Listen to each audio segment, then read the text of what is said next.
Hello friends, मैं हूं नेहा और मेरे चैनल नेहा क्रिएशन में फिर से आप सभी का स्वागत है। आज मैं आप सबके लिए बहुत ही इंटरेस्टिंग से डिज़ाइन लेकर आई हूं। ये डिज़ाइन मैंने बेसिकली अपने फीमेल्स और मेल्स सब्सक्राइबर्स को ध्यान में रखते हुए बनाया है। आप इसे दुपट्टा, शर्ट या हैंकी किसी पर भी आजमा सकते हैं। ये बहुत ही आसान सी डिज़ाइन है, तो चलिए वीडियो स्टार्ट करते हैं।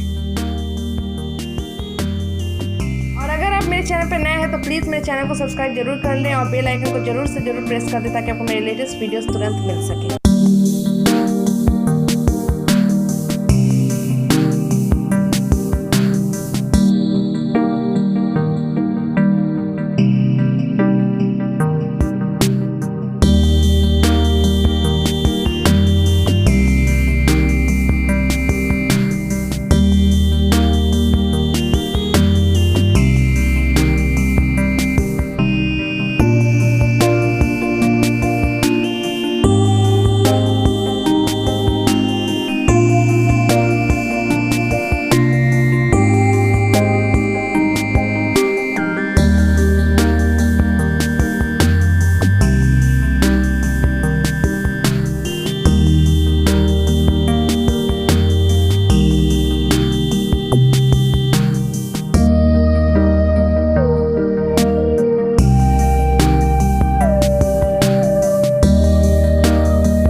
वीडियो कैसी लगी हमें कमेंट बॉक्स पे कमेंट करके ज़रूर बताएं। अगर आपको मेरी वीडियो पसंद आई हो तो प्लीज़ लाइक शेयर करना ना भूलें और सब्सक्राइब जरूर कर दें।